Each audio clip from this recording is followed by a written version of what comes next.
কাৰ্যসূচীত কৰিবৰ কাৰণে অতিথিসকলক আমন্ত্ৰণ জনাইছোঁ আৰু মনোদেশাত এইখিনি সহযোগ কৰিবৰ কাৰণে অনুৰোধ জনাইছোঁ। নমস্কাৰ, শুভ সন্ধ্যা শ্ৰোতাসকল। সুৰদেউল সংগীত মহাবিদ্যালয় জাগিৰোড মধ্য অসমৰ সংগীত সাধনাৰ চিৰ পৰিচিত এটি নাম সুৰদেউল সংগীত মহাবিদ্যালয়। আৰু সেই সুৰদেউল সংগীত মহাবিদ্যালয়ে জাগিৰোড কলা মন্দিৰত শাস্ত্ৰীয় সংগীতৰ এটি মনোজ্ঞ অনুষ্ঠানৰ আয়োজন কৰিছিল। আৰু সেই অনুষ্ঠানতে অসমৰ এগৰাকী বিশিষ্ট শিক্ষাবিদ, গুৱাহাটী অনাতাঁৰ কেন্দ্ৰৰ স্বীকৃতিপ্ৰাপ্ত গীতিকাৰ, অসমৰ এগৰাকী বিশিষ্ট পণ্ডিত, বি বৰুৱা মহাবিদ্যালয়ৰ প্ৰাক্তন অধ্যক্ষ ডক্টৰ দীনেশ বৈশ্যদেৱে বন্তি প্ৰজ্বলক হিচাপে সেই অনুষ্ঠানতে অংশগ্ৰহণ কৰিছিল।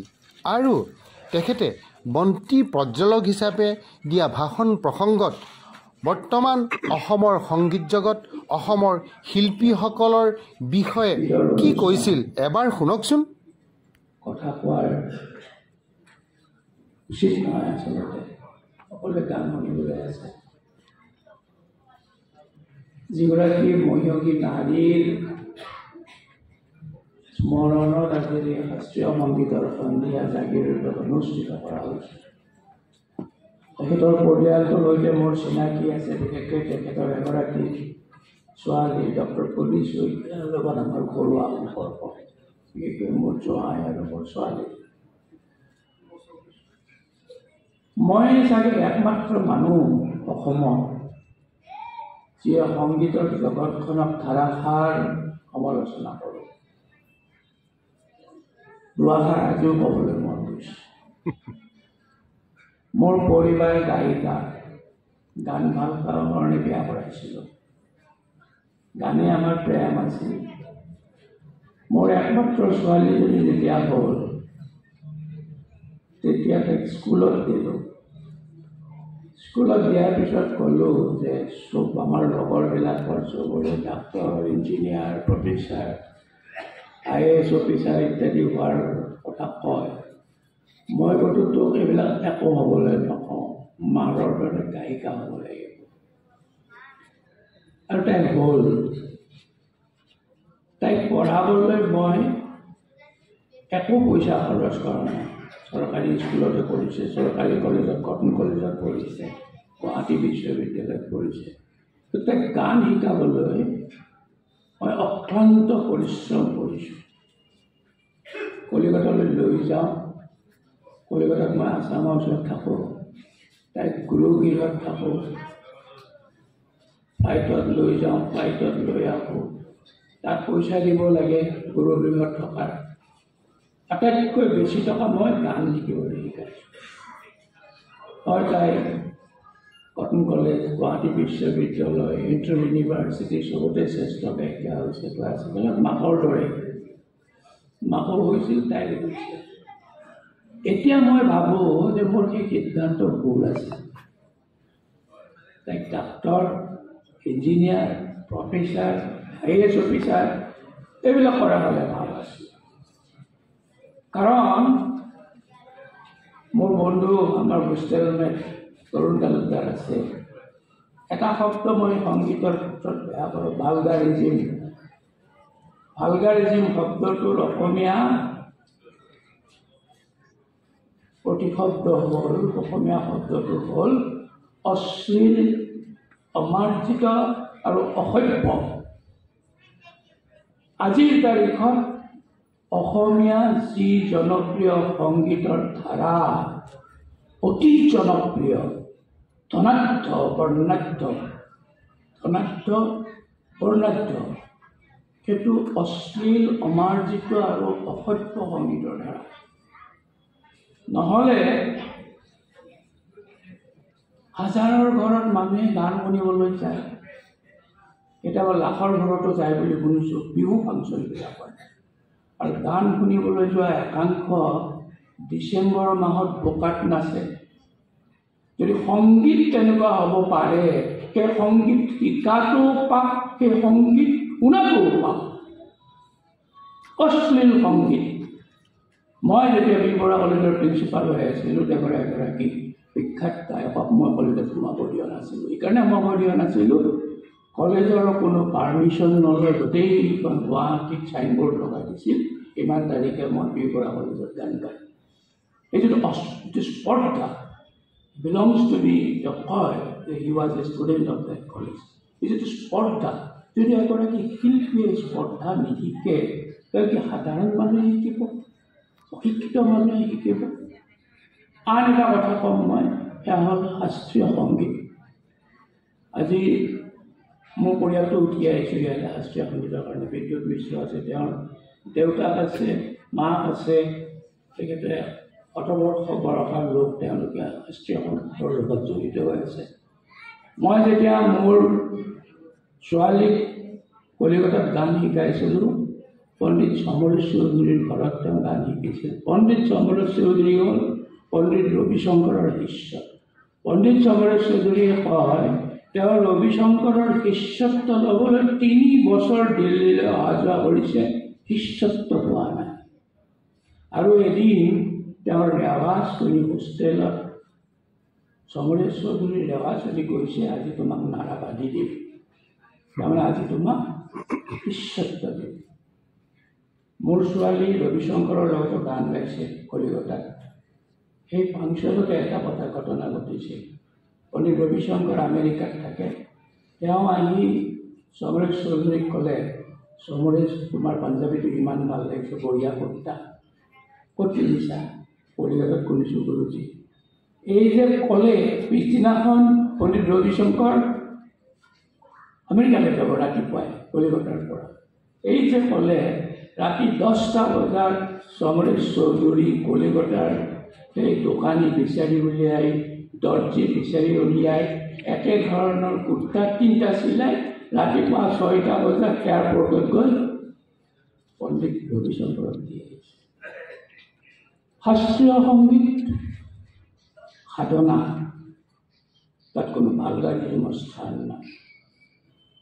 এতিয়া ভাৰতবৰ্ষৰ যিজন আটাইতকৈ মেধাৱী মানুহ, তেওঁ সাউথ ইণ্ডিয়াৰ এজন, তেওঁ টপ AI চাইণ্টিষ্ট, আৰ্টিফিচিয়েল ইণ্টেলিজেঞ্চৰ আটাইতকৈ ডাঙৰ চাইণ্টিষ্টগৰাকী। তেওঁ সাংবাদিক এটা প্ৰশ্ন সুধিছিল যে তুমি ইমান মেধা সম্পন্ন কিয়?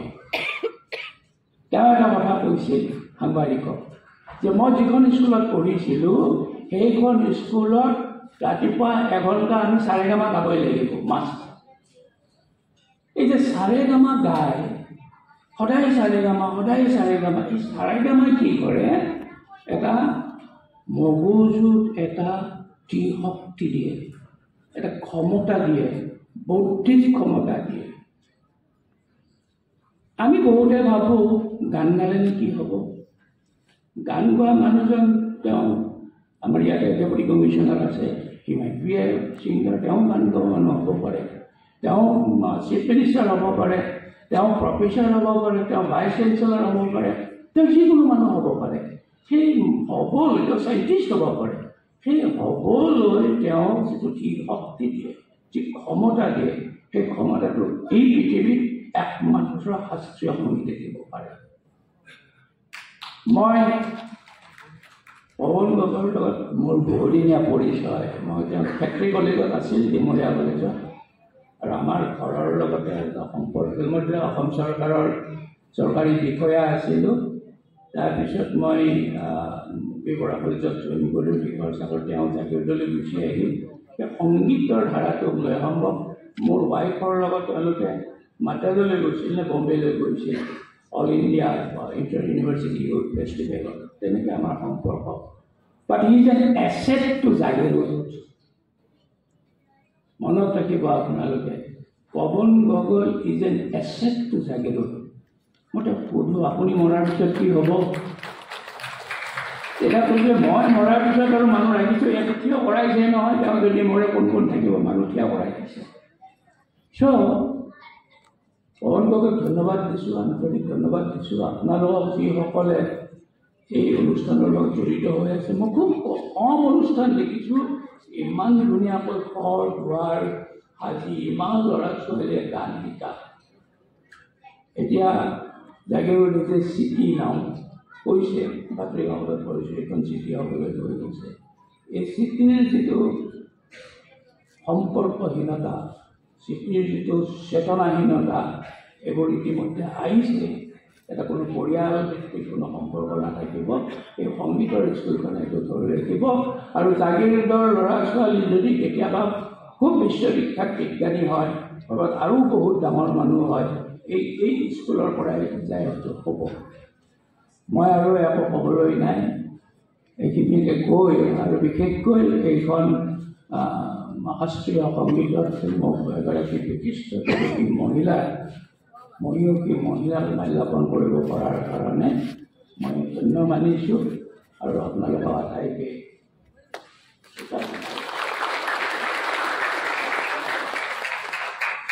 মানে আমি মই ছাত্ৰক মাতিছিলে গৈছিলোঁ। ছাত্ৰৰ এনেকুৱা পৰিপাটি, এনেকুৱা ভাল মানে কৈছোঁ খাদ্য, এনেকুৱা ছাত্ৰ এনেকুৱা মই খাই পোৱা নাই জীৱনত। তেখেতৰ মাতৃৰ প্ৰতি মই গভীৰ শ্ৰদ্ধাঞ্জলি জ্ঞাপন কৰিছোঁ। আৰু এটা কথা মই নক'লে ভুল হ'ব, আৰু মই এইটো কোৱাৰ কাৰণে ক্ষমা বিচাৰিছোঁ ছাৰ। যোৱা বছৰ জুলাই মাহত আমাৰ যিটো ইনভাৰ্টাৰ সেইটো বেয়া হ'ল, বেটেৰী বেয়া হৈ গ'ল।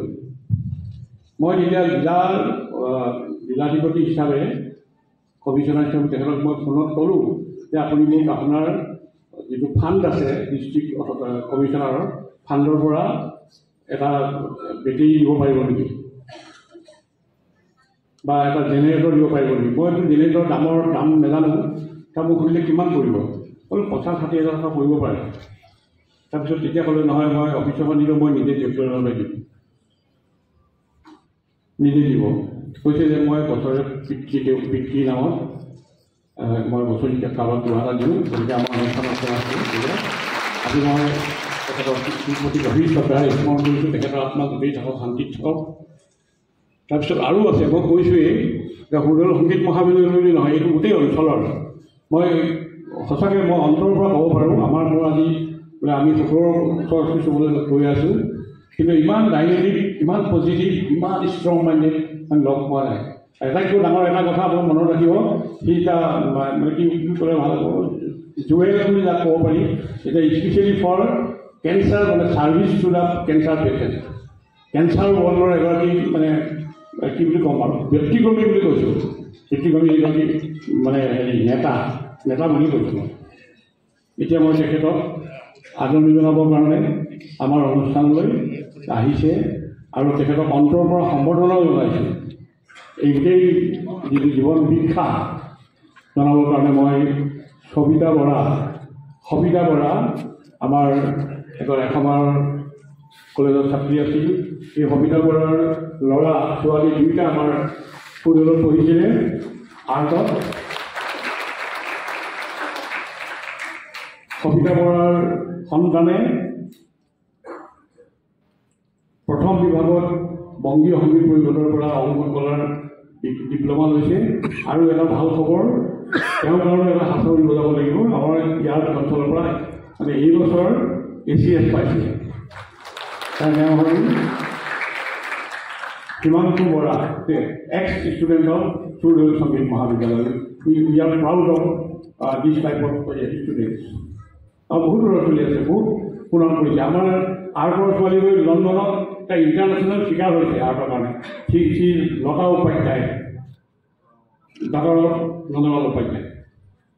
গতিকে এইবিলাক মনত পেলাই ভাল লাগে আজি প্ৰসংগত। গতিকে মই কংগ্ৰেচুলেট কৰিছোঁ। আৰু আমাৰ মুনীন্দ্ৰ ডেকা, মই কৈছোঁৱেই মুনীন্দ্ৰ ডেকা এখন চেনেল আদৰণি জনাব ছাৰক। মুনীন্দ্ৰ ডেকাৰ জাগিৰৰ মানুহ চিনি পায়। আহি থকা দিনবোৰত মুনীন্দ্ৰ ডেকা মই ভাবোঁ সমাজৰ কামত নিজক জীৱিকা দিবলৈ সক্ষম হ'ব। ছাৰ আপুনি আহক, এই অনুষ্ঠানটোলৈ আপোনাৰ বহুমূলীয়া। এয়া আমাৰ সকলোৰে আদৰৰ, সকলোৰে সন্মানৰ মৰিগাঁও জিলাৰ আয়ুক্ত দেৱাশীষ শৰ্মা মহাশয়। বহুমূলীয়া বক্তব্য অনুষ্ঠানটো আনুষ্ঠানিকভাৱে উদ্বোধন কৰে। নমস্কাৰ ছাৰ, সকলোকে নমস্কাৰ জনাইছোঁ। আজিৰ এই সভাৰ মূল পৃষ্ঠপোষক সন্মানীয় পৱন গগৈ ছাৰ, তেওঁকে প্ৰমুখ কৰি আজিৰ এই সভাত উপস্থিত প্ৰতিগৰাকী মহানুভাৱ, নিয়মমতে সকলোৰে মই নাম ল'ব লাগে। নাম ল'ব পৰা নাই, তাৰ বাবে আপোনাৰ ওচৰত মই ক্ষমা প্ৰাৰ্থী। জাগিৰোড বাসী কলা নদী ৰাইজ, শাস্ত্ৰীয় সংগীতৰ লগত ওতঃপ্ৰোতভাৱে জড়িত হৈ থকা আমাৰ প্ৰতিগৰাকী শ্ৰোতা আৰু সন্মানীয় শিল্পীবৃন্দ, জয় জয়তে আজিৰ এই শুভ দিনটোত আপোনালোক সকলোকে আৰু আমাৰ সকলোৰে হৈ আজিৰ এই দিনটোৰ বাবে মই শুভেচ্ছা শুভকামনা আৰু ছাৰক বিশেষকৈ আৰু তেওঁৰ সমূহ দলটিক অভিনন্দন জনাইছোঁ। আমাৰ প্ৰিন্সিপাল ছাৰে ইতিমধ্যে খুব সুন্দৰকৈ কথাখিনি কৈছে আৰু এটা কথা কৈছে যে ৰাইজে গান শুনিবলৈ আহিছে, আজি ভাষণ শুনিবলৈ অহা নাই। শ্ৰদ্ধেয় ৰাইজ, মই অকল এষাৰ কথাই ক'ব বিচাৰিছিলোঁ যে আমি ঈশ্বৰক স্মৰণ কৰোঁতে হয়তো কেতিয়াবা আমি যেতিয়া মন্ত্ৰ উচ্চাৰণ কৰোঁ বা মন্ত্ৰ পঢ়োঁ তেতিয়া আমাৰ ভুল হ'ব পাৰে। আল্লাহক মনত পেলাওঁতে যেতিয়া ইবাদত কৰোঁ তেতিয়া হয়তো কালিমা পঢ়োঁতে ভুল হ'ব পাৰে। যীশুখ্ৰীষ্টক মনত পেলাওঁতে বা স্মৰণ কৰোঁতে হয়তো প্ৰেয়াৰ কৰোঁতে আমাৰ ভুল হ'ব পাৰে। কিন্তু শ্ৰদ্ধেয় ৰাইজ, আজি চাৰে গামা পাধা নিচা বা দৰে মি ফাঁচো নাচিদ, আজি মৰিগাঁৱত যি ধৰণেৰে চাৰে গামা পাধা নিচা ক'ব, সেই একে চাৰে গামা পাধা নিচাৰ সেই স্বৰকেইটা কিন্তু ইংলেণ্ডতো একে হ'ব, সেই আমেৰিকাতো সেই একেই হ'ব। তাৰ বাবে শ্ৰদ্ধেয় ৰাইজ, যোনকেইটা স্বৰে এই স্বৰে যাক গোটেই বিশ্বখনক একত্ৰিত কৰিব পাৰে, মই ভাবোঁ শাস্ত্ৰীয় সংগীত তাৰ লগত ওতঃপ্ৰোতভাৱে জড়িত হৈ আছে। আজি আমাৰ বেদ হওক বা আমি সামবেদ লওঁ বা আমাৰ ঋগবেদ লওঁ, আমি তাত আমি এই শ্লোকবিলাকৰ জৰিয়তে য'ত সুৰটো ইমান বেছিকৈ নাছিলে কিন্তু ৰিদম বা তাল তাতো আছিলে, যি সম্পদেৰে আমি সমগ্ৰ বিশ্বক একত্ৰিত কৰিব পাৰিছোঁ। আজি সেই সম্পদৰ জৰিয়তে যিসকল ব্যক্তিয়ে বা যিখন সমাজে গোটেই বিশ্বক একত্ৰিত কৰিবলৈ বা বিশ্বক সাৱটি ধৰিবলৈ চেষ্টা কৰিছে, তাক মই নমন কৰিছোঁ। আৰু যিসকল ব্যক্তি আজি ইয়াত উপস্থিত আছে, তেওঁলোকে নিজৰ নিজৰ কলাৰ জৰিয়তে যিটো গতিত বা যি ধৰণেৰে বিশ্বপ্ৰেম আগবঢ়াই লৈ গৈছে, আজি আমি তেওঁলোক সকলোকে আগৰ আমাৰ অগ্ৰজসকলক আমি স্মৰণ কৰিছোঁ আৰু আজি ইয়াত উপস্থিত সকলোকে আমি নমন কৰিছোঁ, আমি আমাৰ নমস্কাৰ জনাইছোঁ, আমাৰ সন্মান জনাইছোঁ। শইকীয়ানী বাইদেউলৈ আজি আমাক প্ৰেৰণা যোগোৱাৰ বাবে আজি তেওঁৰ আত্মাৰ চিৰশান্তি কামনা কৰিছোঁ। আৰু মোৰ বক্তব্য বেছি দীঘলীয়া নকৰি গগৈ ছাৰ আৰু তেওঁৰ সমূহ দলটিক পুনৰবাৰ মই আমাৰ সকলোৰে হৈ সমাজখনৰ হৈ আমাৰ আন্তৰিক ধন্যবাদ জনাই ইমান সুন্দৰ এটি অনুষ্ঠান আয়োজন কৰাৰ বাবে, আমাক উপভোগ কৰাৰ সুযোগ দিয়াৰ বাবে মোৰ আন্তৰিক ধন্যবাদ জনাই আৰু আমাক আজি আপোনালোকৰ সন্মুখলৈ মাতি ইমানখিনি সন্মান যাচি আমাৰ এই মনৰ ভাৱ আপোনালোকক ব্যক্ত কৰাৰ সুযোগ দিয়াৰ বাবে মই ছাৰক মোৰ আন্তৰিক ধন্যবাদ জনাইছোঁ আৰু আপোনালোক সকলোৰে অনুমতি লৈ আজিৰ এই অনুষ্ঠান ভাগ উদ্বোধন কৰিলোঁ বুলি মই ঘোষণা কৰিছোঁ। ধন্যবাদ।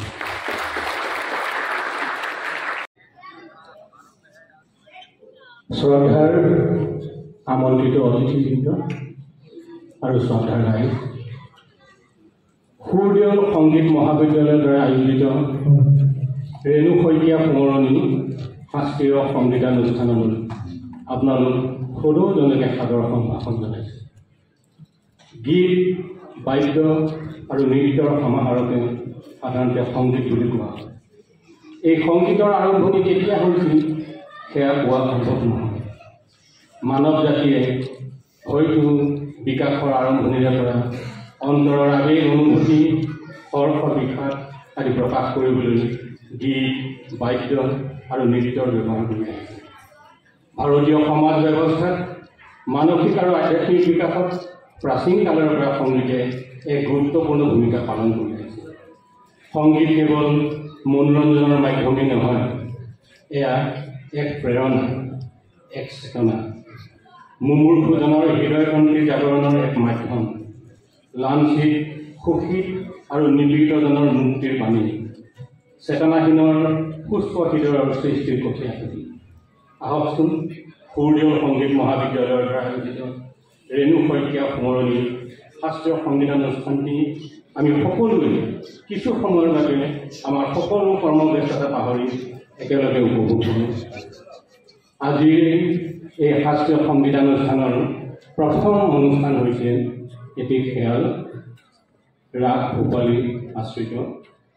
অংশগ্ৰহণ কৰা ছাত্ৰ ছাত্ৰীসকল হৈছে সমীৰণ ডেকা, মৌচুম ময়ূৰ শইকীয়া, কুশল বৰদলৈ, মন্দিৰা চৰকাৰ, গৰিমা ডেকা আৰু হিয়ামণি বৰদলৈ। তত্ত্বাৱধানত আছে শ্ৰীযুতা নৱনীতা দাস, শিক্ষয়িত্ৰী, কণ্ঠসংগীত বিভাগ, সূৰ্য সংগীত মহাবিদ্যালয়। আৰু তেখেতসকলৰ লগত সহযোগ কৰিছে হাৰমনিয়ামত তানচেন টিমুন, তবলা ৰাজদীপ দে আৰু তানপুৰাত মুনমুন বৰঠাকুৰ। আহকচোন আমি এই অনুষ্ঠানটি উপভোগ কৰোঁ।